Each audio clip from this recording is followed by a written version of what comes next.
नमस्कार, बहुत-बहुत स्वागत। देखिए, मध्य प्रदेश विद्युत विभाग 2024 में जो भर्ती आई हैं, करीब-करीब इसके पहले आज से अगर देखें तो 5-7 साल, 8 साल पहले भर्तियाँ हुई थी इसकी रेगुलर में।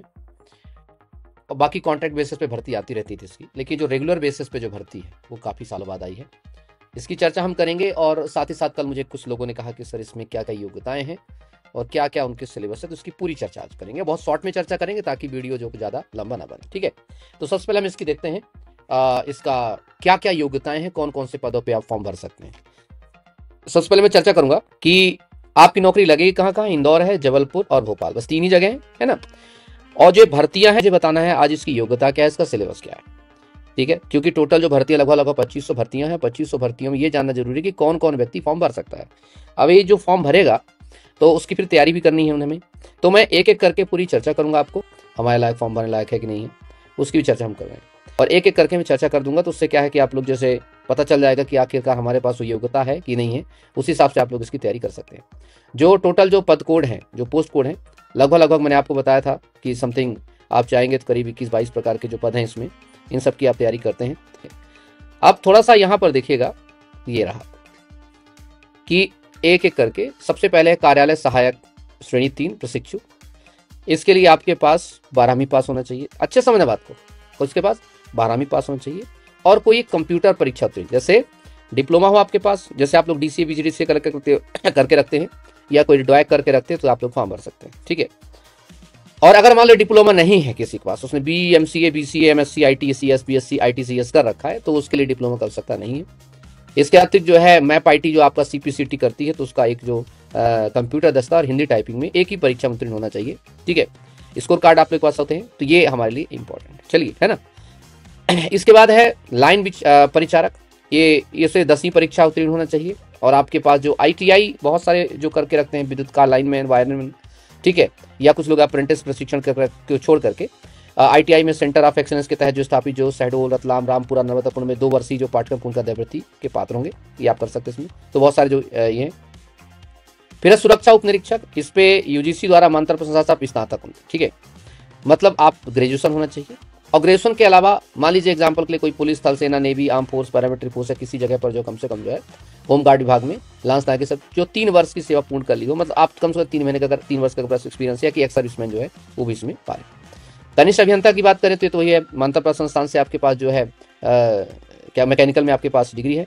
अब एक चीज़ यहाँ पर जिन्होंने की है वो ये है कि जो सामान्य कैटेगरी के और मध्य प्रदेश मूल निवासी अन्य पिछड़ा वर्ग के लिए 65% किया है और बाकी के लिए अनुसूचित जाति जनजाति और आर्थिक कमजोर के लिए 55% किया। ये बहुत गलत किया है। ये जो ओबीसी के कैंडिडेट है, आप लोग जब फॉर्म भरें, अगर आपके 65% से नीचे हैं, 55% से ऊपर है, तो आप लोग इसको चैलेंज करके कोर्ट में चैलेंज करके जो है इसका फॉर्म भर सकते हैं, क्योंकि इसको इन्होंने गलती से इनसे हो गया है। क्या है कि ईडब्ल्यूएस, एससी, एसटी, ओबीसी इन सब के लिए 55% होता है, लेकिन उन्होंने 65% गलती से कर दिया और कई बार गलतियां हो जाती, जब तक हमको नहीं चैलेंज करता तब गलतियां नहीं सुधरती। और इस प्रकार से इन्होंने सभी में किया, कनिष्ठ अभियंता में किया है। सहायक प्रबंधक की बात करें, इन्होंने यहाँ भी ऐसे ही कर रखा है 65%, तो इसको दिमाग में रखेंगे आप लोग। इसके अलावा हम चर्चा करेंगे सहायक विधि अधिकारी की बात करते हैं, सहायक प्रशिक्षु अधिकारी, तो यहाँ भी इन्होंने क्या किया, 60% किया है, एलएलबी वगैरह में आपके पास होना चाहिए और 55% किसके पास, एससी, एसटी, ईडब्ल्यूएस। लेकिन जो जिस व्यक्ति ने एलएलबी ओबीसी का कैटेगरी है और उसने 60% जगह 50% अगर उसके पास है एलएलबी में, फिर से क्या बोला हूँ, अगर ओबीसी कैंडिडेट जिसके पास 50% से ज्यादा है एलएलबी में, वो इसको चैलेंज करके इसको फॉर्म भरेगा, ठीक है? वैसे ना फॉर्म भरे, चैलेंज करके फॉर्म भरे, ठीक है? इस बात को जो ध्यान रखेंगे, क्योंकि इसमें 60% गलती से उन्होंने कर दिया है और कई बार हो जाता है, गलतियां हो जाती है, गलतियां बाद में जो है सुधर जाती है। सहायक प्रबंधक प्रशिक्षु अधिकारी है, इसके साथ भी आपके पास जो मान्यता प्राप्त विश्वविद्यालय से आपके पास जो स्नातक उत्तीर्ण होना चाहिए इसके अलावा, ठीक है? और वही डिग्री का वही सेम चीज इशू चल रहा है इसमें भी। तो ये तमाम चीजें हैं। सहायक संगत मैकेनिकल है, ये तो आपके जो इंजीनियरिंग वाले हैं, आईटीआई ट्रेड वाले हैं। ये बात करते हैं हम अपने फार्मासिस्ट की बात करते हैं, तो आपने 10+2 किया है किससे, विज्ञान संख्या ही होता है सबके पास, और फिर आपके पास फार्मा का जो आपका बैचलर करते हैं, बी फार्मा वगैरह करते हैं, वो चीज़ होती है आपके पास। ओबीसी वाले ध्यान रखेंगे, आपके पास 55% से अगर ऊपर है तो उसको फॉर्म भर सकते हैं, 12 से 60 का, लेकिन फॉर्म भरने के लिए आप लोग इसको चैलेंज करके फॉर्म भरिएगा, बहुत अच्छा रहेगा इसके लिए। इसके बाद भंडार सहायक प्रशिक्षु है, इसमें मान्यता प्राप्त से आपने 12वीं पास की हो, इसके अलावा कोई कंप्यूटर परीक्षा उत्तीर्ण की हो, इसमें आप लोग फॉर्म भर सकते हैं, बहुत अच्छा है इसमें, ये 12वीं पास वाले आंसर भर सकते हैं इसमें। और सीपीसीटी का आपका स्कोर कार्ड आते हैं, बहुत सारे लोग पास है। इसके बाद है जो आपका कनिष्ठ शीघ्र लेखक होता है, जूनियर जो आपकी स्टेनोग्राफर्स वगैरह होते हैं, ये भी 12 पास मांगा इसने, 1 साल का कंप्यूटर परीक्षा उत्तीर्ण मांगा है। इसके अलावा जो है मैप आईटी जो आपका है, उससे जो आपका सीपीसीटी हो, और शीघ्र लेखन आपके पास 80 शब्द प्रति मिनट की गति से अगर अंग्रेजी अथवा हिंदी में होना चाहिए। एएनएम की चर्चा करें, एएनएम के लिए भी इसमें है तो 12वीं होना चाहिए, 12वीं में उत्तीर्ण होना चाहिए। सिर्फ देखो कितनी अच्छी, सिर्फ 12वीं उत्तीर्ण होनी चाहिए। मध्य प्रदेश में संचालित शासकीय महिला बहुउद्देशीय स्वास्थ्य कार्यकर्ता अवधि का प्रशिक्षण होना चाहिए। ड्रेसर की बात करें तो ये 12वीं उत्तीर्ण होना चाहिए। ड्रेसर के 3 माह का प्रशिक्षण संबंधी प्रमाण पत्र अगर के पास है तो इसका फॉर्म भर सकते हैं, बहुत शानदार है भी। स्टाफ नर्स की बात करें तो मानतर उच्चतर माध्यमिक 10+2 पद से 12वीं परीक्षा होनी चाहिए आपके पास। और नर्सेस काउंसिल में आपका जीवित पंजीयन होना चाहिए। लैब टेक्नीशियन की बात करें तो 10+2 जीव विज्ञान संज्ञा से होता ही है, उसमें टीम डिप्लोमा डिग्री होनी चाहिए। रेडियोग्राफर की बात करें तो इसके बाद इसमें जो है आपका डिग्री प्रमाण पत्र होना चाहिए जिसके संबंधित रेडियोग्राफी संबंधित। ईसीजी टेक्नीशियन के पास, जो ईसीजी टेक्नीशियन में आपके पास जो डिग्री डिप्लोमा होना चाहिए। अग्निशामक की बात करें तो ये किसी शिक्षा मंडल बोर्ड से हाई स्कूल मतलब 10+ होना चाहिए। और अग्निशमन में किसी के पास क्या होता है 6 माह का एक सर्टिफिकेट वगैरह होता है या उससे ज़्यादा का चल जाएगा। प्रकाशन अधिकारी प्रशिक्षु की बात करते हैं, प्रकाशन अधिकारी के इसमें आया है फॉर्म, इसमें इस पर आप लोग विश्वविद्यालय संस्थान से जो है आप लोग इस पर ग्रेजुएट होना चाहिए आपके लिए, ठीक है।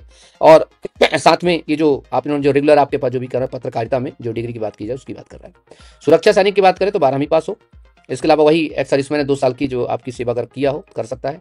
प्रोग्रामर प्रशिक्षु की बात करें तो ये इसमें कुछ विशेष अहर्ताएं जैसे .NET है, जावा, PHP प्रोग्रामिंग प्रोजेक्ट कम से कम 5 या उससे टेक्नोलॉजी में जो मान्यता प्राप्त हो, थोड़ा बहुत अगर इसके पास कार्य करने का अनुभव 2 साल का है वो इसमें फॉर्म भर सकता है। अब एक आता है कल्याण सहायक प्रशिक्षु अधिकारी, बहुत अच्छी है। इसके लिए सामाजिक कार्य मास्टर से MSW करके रहते हैं। इसे अनिवार्य विशेष अहर्ता भी है। विशेष अहर्ता का मतलब माना जो आपके पास अगर कोई LLB का है, LLB अगर उसने कर रखा विधि में स्नातक तो उसको जो है इसमें काफ़ी चीज़ें मिलेंगी। और अगर आपने किसी भी राज्य में या शासकीय संस्थान में 2 वर्ष का अनुभव है आप कर सकते हैं। सिविल परिचारक प्रशिक्षु की बात करें, ITI का इसमें मांगा है इसमें। तो ये तमाम चीज़ें हैं। आयु सीमा की बात करें तो कुछ इस प्रकार है। पुरुष की बात करें तो 40 है अनारक्षित, महिला की बात करें तो जनरल की 45 और बाकी सभी रिजर्व कैटेगरी 45 है इसमें। इसके अलावा आयु जो का पूरा का प्रावधान इसमें है। साथ ही साथ में आपको एक चीज़ और बता दूं कि जो अन्य पिछड़ा वर्ग की आयु के अनुसार जो छूट दी जा रही है किसको दी जा रही है, EWS दी जा रही है, क्योंकि कोर्ट ने कहा था इसके बारे में कि भाई जो है EWS को आपको इसके बारे में सब कुछ छूट देना है। तो ये चीज़ें हो गई हमारे क्लियर। अब आती है बात किसके लिए कि इसमें होगा क्या, तो याद बता दूं आपको मैं, सबसे सीधी बात है इसमें होगा सीधा एग्जाम। एक एग्जाम है, चयन प्रक्रिया की बात करते हैं तो CBT बेस पर है। 100 अंकों की परीक्षा होगी इसमें, प्रश्न 1 अंक का भौगोलिक भी होगा। अच्छा, इसका सिलेबस जो है मैं अभी बता दे रहा हूँ आपको। न्यूनतम कट ऑफ का मतलब 25% मतलब इतने कम से कम आने चाहिए तभी आप जो आगे की ओर क्वालिफाई घोषित किए जाएंगे। अच्छा, कुछ और चीज़ बता देता हूँ आपको जिससे आपको दिमाग पर रखना है। जैसे लाइन परिचारक है उसके लिए कुछ विशेष चीज़ें शारीरिक दक्षता भी रखी गई है।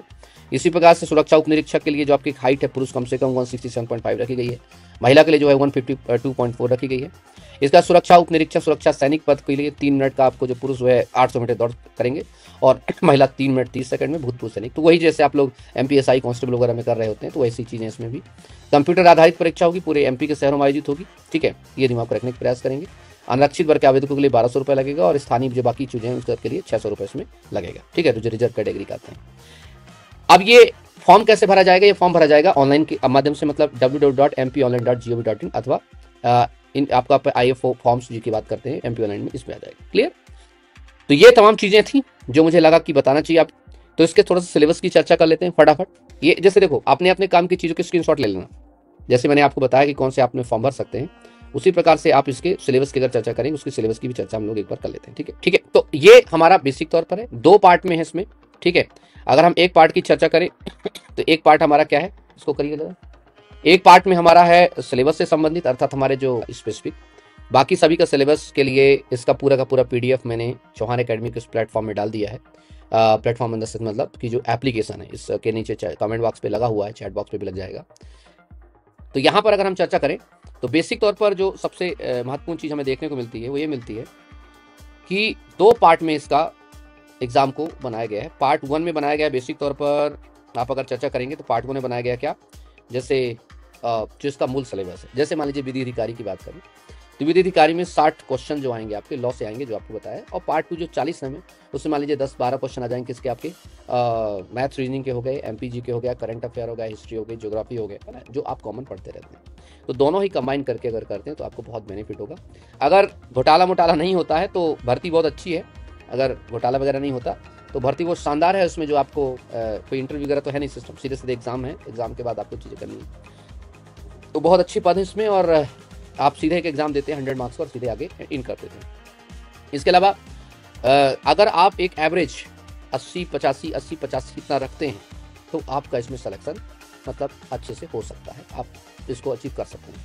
लेकिन उसको अभी से उतना इन ट्यूनिंग करना पड़ेगा, तभी ये चीज़ें हो पाएंगी। ठीक है, बाकी के लिए इस वीडियो के नीचे बाकी तमाम चीज़ें डाली हुई हैं। इसकी कुछ जो डेमो क्लासेस जो हैं स्टार्ट होंगी आज या कल से, तो आप लोग उसको देखिएगा जरूर और आप भी उसको एडमिशन लीजिएगा। ठीक है, चलिए, थैंक यू।